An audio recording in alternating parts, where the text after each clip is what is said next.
Welcome back to another episode of History Behind the Horror. I'm your host Tane. For tonight's video, we're going to be taking a deep look into the life of Larry Johnson from the video game Sally Face. Before we start this episode, I would like to give a huge shout out to everyone who watched our last Sally Face video of Sal Fisher. Thanks to you guys, it made the Larry Johnson video possible, and if you guys like and also share this video, I will be doing every other character from Sally Face as well. So remember to give this video a like and also share it. And last but certainly not least, I would like to thank everyone for tuning in to this episode of Sally Face, and I hope you all enjoy the video.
Larry had long, dark brown hair and yellow-toned tan skin. He also had brown eyes which always rested at a neutral state, unless experiencing strong emotions. He had a mole under his right eye and a gap in his teeth. He was typically seen with his light mid beige shirt that has the SF logo on it, accompanied by blue jeans with a chain on the left side and dark brown shoes. In The Wretched, he wore a red hoodie when outside. As an adult, he had a more toned physique and a goatee. He wore a beige Sanity's fall shirt, not unlike the one he wore as a teenager, with a slightly altered logo. As a ghost, his clothes were tattered and torn. His eyes had glazed over, almost becoming milky white, and his veins were visible through his skin. After wandering the void, his ghost had aged considerably.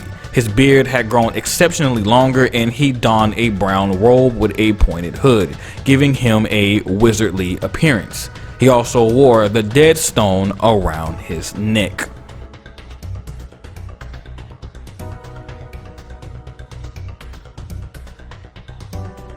Larry is strong-willed and laid back at times. He appears to get along with others easily, but isn't afraid to stand up for what he believes in. He also appears to care a lot for his friends, an example being him threatening to hurt others to protect Sal.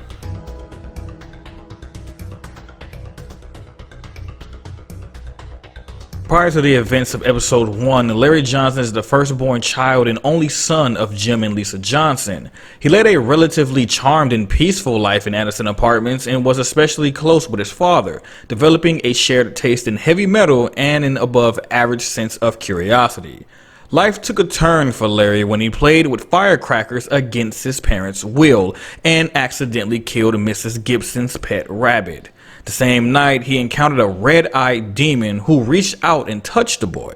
From there, things got bad. His father disappeared the next day. The firecracker incident put him in juvie for 2 weeks and caused him to miss enough classes to attend summer school, and his bike got stolen. This series of unfortunate events led Larry to believe he'd been cursed. Larry proceeded to take everything his father owned and hide it from his mother in his treehouse, hoping that one day he would return. Moments before Sal Fisher's arrival, he was cleaning Sandy Sanderson's toilet until Charlie Mansfield burst through the door and slit the woman's throat. Frozen by fear, Larry waited until the murderer left to flee to his basement room.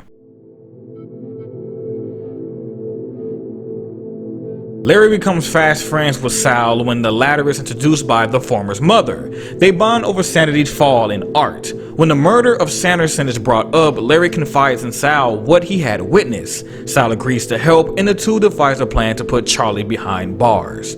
Larry fakes a robbery to lure the policeman and detective away from room 403 to allow Sal inside. When Sal reports a missing space between two glitter ponies, Larry calls him back to the basement. After providing Sal with the bag, Larry is confronted by his dark secret. Larry calmly refuses to tell Sal anything as they had just met.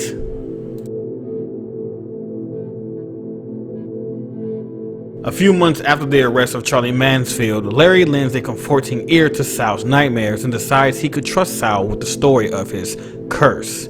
When Sal offers to help get rid of Larry's curse, he is wary but accepts the offer all the same. After going inside, Larry stays to watch over his mother. When Lisa falls asleep from the cold medicine, Sal asks Larry to accompany him to the restroom of room 504 to meet the ghost of Megan Holmes. Larry complies, but Megan doesn't show up, prompting him to refer Sal to the resident brainiac and supernatural believer, Todd Morrison. After conferring with Todd, Sal asks Larry for his police scanner antenna. He reluctantly surrenders it. After the Super Gear Boy is completed and Megan's necklace was retrieved, Larry once again accompanies Sal to room 504. This time, Megan appears, much to Larry's shock, a feeling that intensifies when he learns that his father was friends with Megan's dad, Luke Holmes. After Megan is scared off by the red eyes, Sal and Larry agree that the room warrants further investigation. Larry returns to his room after directing Sal to David's room 302 for a crowbar. When shown his father's computer chip, he tells Sal that it seemed familiar, but when the chip becomes a Rubik's Cube, he doesn't acknowledge or recall its previous state. While Sal investigated the hole in room 504, Larry visited Todd to retrieve a device intended to ward off malevolent spirits, a device that he later used on the Red Eyes before it could attack Sal. It soon became clear to Larry that Red Eyes was around before he was born, and that his father actually didn't disappear. He actually abandoned his wife and Larry.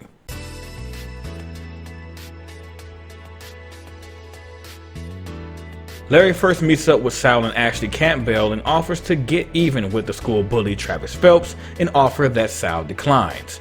On Bologna Day, Larry took note of how the bologna tasted funnier than usual and agreed to help Sal investigate the origin of the lunch meat.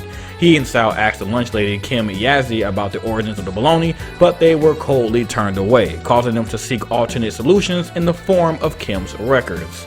Sal provided a distraction while Larry snuck into the teacher's lounge to take a photo of Kim's file. After successfully completing his task, Larry met up with Todd and Ashley in the labs. Larry later helped Sal break into Mrs. Packerton's classroom desk to look for evidence about the bologna. Sal retrieves a piece similar to Jim Johnson's puzzle box.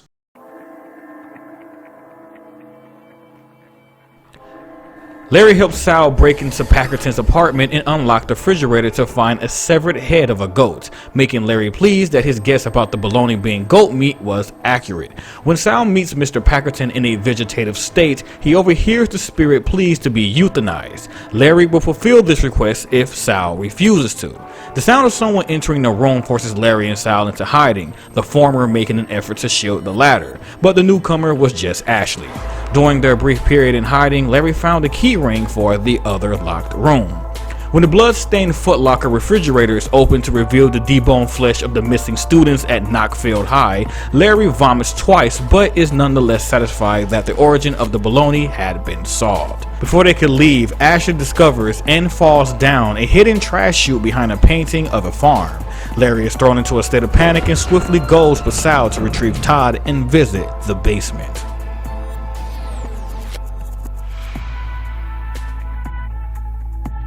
The trio enters a room hidden behind the lost and found shelves. After descending a hidden staircase, they find themselves in the temple of the Devourers of God. Larry accompanies Sal through the maze of doorways while Todd remains behind to keep the entrance open.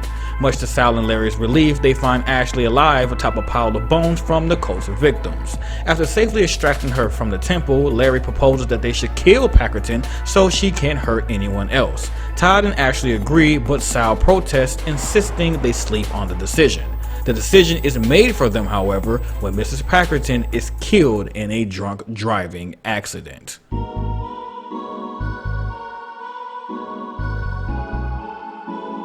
Larry and Sal parted ways when the latter moved in with Todd and his boyfriend Neil, but they maintained regular contact, especially after Sal's father Henry became engaged with Lisa, making the two stepbrothers. For the next couple of years, the cult was quiet and the Red Eyes remained in hiding. Things returned to the unnatural when the ghost of Addison apartment spontaneously vanished. At that point in time, Larry was ready to move in with Sal, Todd, and Neil, but the occurrence compelled him to enlist Fisher's help in investigating his old home. After turning up nothing in the Devourers of God's temple, the two part ways as Sal had a date with Ashley Campbell. During Sal's absence, the cult made its move and called the Red Eyes back into the physical plane of existence to infect the residents of the apartment building, including Larry. Not wanting to fall to the demon, Larry committed suicide using an alcohol bottle with unknown contents, leaving Sal a suicide note at the base of the treehouse. His actions forever bound him to the treehouse in the years to come.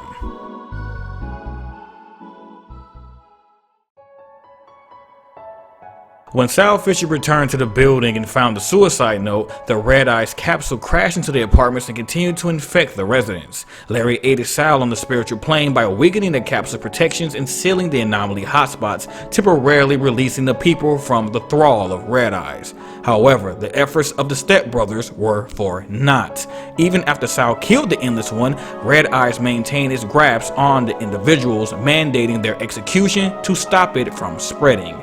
Larry could only watch in horror while Sal murdered everyone, including his mother and stepfather.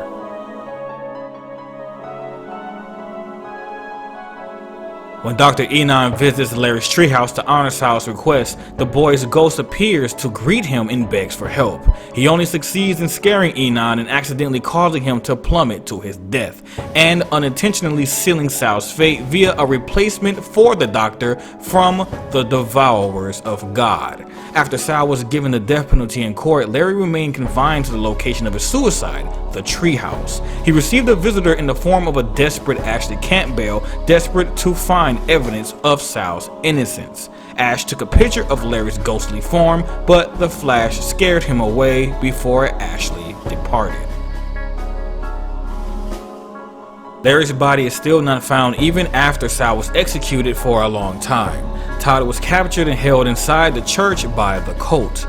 Following an unsuccessful rescue attempt with Neil, Ash went to the treehouse to find Larry, where he asked Ash for help by burning the treehouse to hypothetically free him from his place of death to better assist her. Unfortunately, his ghost was lost in the void and stuck inside the temple's center chamber, doomed to wander for days. He finally met Sal's ghost in the chamber, exchanging a heartfelt hug before helping Sal and Ash defeat the Devourers of God and rescue Todd, using the amulet to stop Endless in the battle, putting strain on the entity. After the battle, the friends enjoyed a brief reunion that ended with Larry expressing his gratitude for their companionship before disappearing without a trace. Full name: Larry Johnson. Nicknames: Larry Bear, Larry Face. Gender: male. Hair color: brown. Eye color: brown. Height: teenager, 5'8", adult, 6'1". Relatives: mother, Lisa Johnson. Father, Jim Johnson. Aunt, Evelyn. Stepfather, Henry Fisher. Age, 23. Born, 1976. Died, 1999. Cause of death: suicide.